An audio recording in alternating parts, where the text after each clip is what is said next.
Mga katrimi, ano tayo, lagay ng laminate dito sa pituan ng kabinet. So ito, kailangan ito, laminated, lagyan din natin ng rugby, pati itong plywood ito. Ito yung plywood, oh. Lalagyan din natin ito mamaya.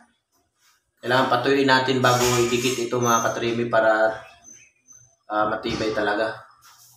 Ito nilagyan natin ng ngipin para pag hinagod natin para suklay. Para pag hinagod may ano siya yung matitira dito. Para maganda yung ano. Ito mga katrimi.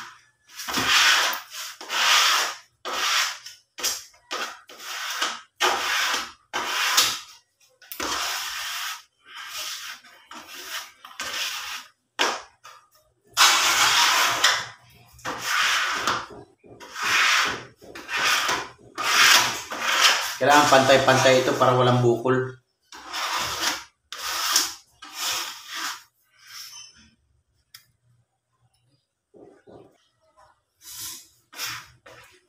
Ito yung kahoy naman to. Ito mga katrimi yung kahoy, yung plywood ito. Kailangan lagyan din natin ng rugby para matibay.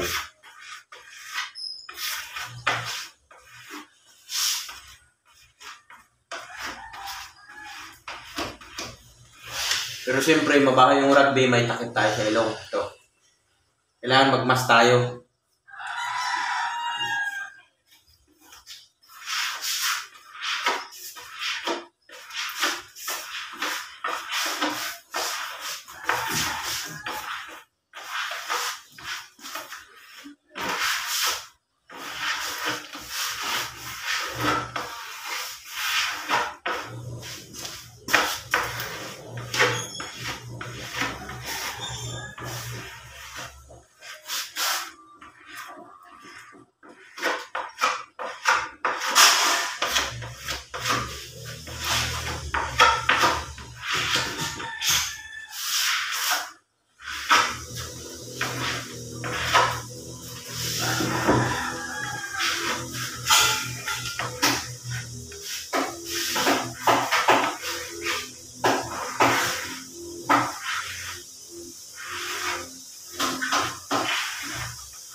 Ito, kaya dinikit na natin ang ganito na walang rugby. Okay, para pag inano na ma-moves pa natin siya, may move natin, magalaw natin. Kasi yung rugby pag nailapat mo ito, pag dumikit, wala na, hindi mo na magalaw. Eh kailangan may sapin tayo na malinis para may galaw natin.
tawagin nila, kikil. So, ito yung pangtanggal natin sa laminate, pang ano natin sa gilid. Ito, tingnan nyo mga katrimi. Oh. So,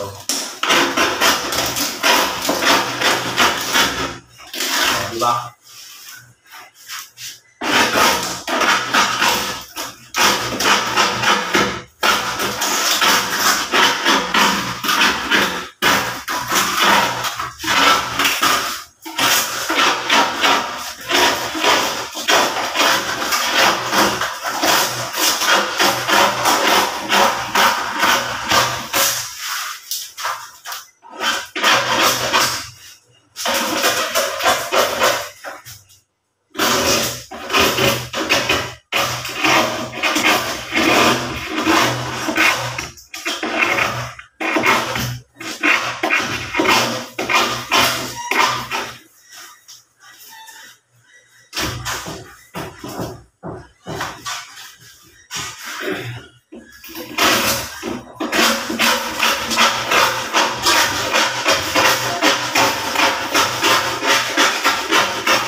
Siyempre, liha.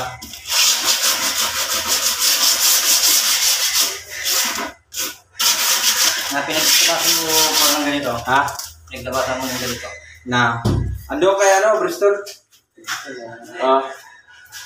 Ano yan, aging? Aging na. Ano yan, kaya? Diyan, sa labas. Kumuha ka lang. Walang kaso. Oo, kumuha ka lang. Ayun.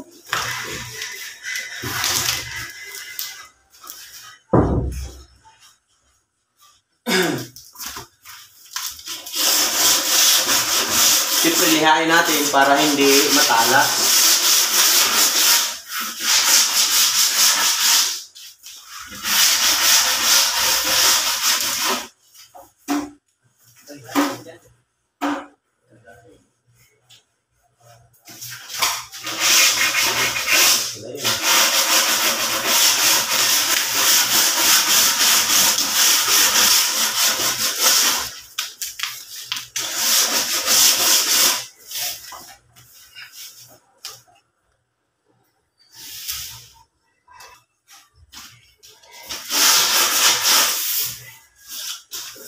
Okay na to.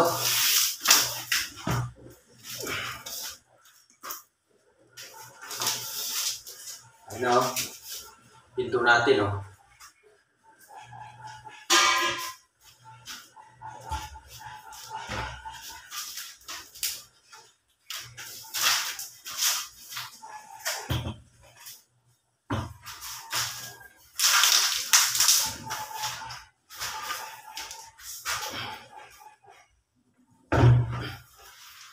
Ito kasi mga katreme yung ano na to, yung loob nito. Walang ano, yung laminate, pintura lang yung loob. Yung labas lang yung nilalaminate namin. Pero nasa inyo yan mga katreme, kung gusto yung palaminate back to back, okay lang. Mas maganda yun. Para di na kayo magpintura sa loob. So yun lang mga katreme, maraming salamat sa suporta nyo sa YouTube channel ko. Sana likes and share at subscribe naman. Thank you.